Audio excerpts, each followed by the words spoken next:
హైదరాబాద్లో చిలుకూరి బాలాజీ టెంపుల్ ప్రధాన అర్చకుడిని 22 దుండగులు అక్కడికి వెళ్ళి మరీ కొట్టారట. ఈ మధ్యని ఎంత దారుణం అయిపోయిందంటే చర్చిల్లోకి వెళ్ళి పాస్టర్స్ని, మసీదుల్లోకి వెళ్ళి మొలానస్ని, మళ్ళా రాముడి పేరుతో వెళ్ళి రామరాజ్య సైన్యం అట రాముడి పేరుతో వెళ్ళి ఒక పూజారిని కొట్టడం ఎంత దారుణం ఇది.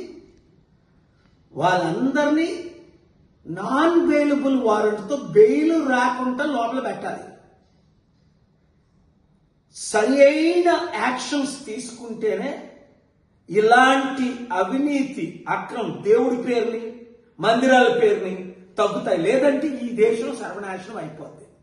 కనుక తెలంగాణ ముఖ్యమంత్రి హోమ్ మినిస్టర్ అయిన రేవంత్ రెడ్డి ఇమీడియట్ గా పోలీస్ డిపార్ట్మెంట్ డీజీపీ కమిషనర్ ద్వారా తగిన చర్యలు తక్షణమే తీసుకోవాలి.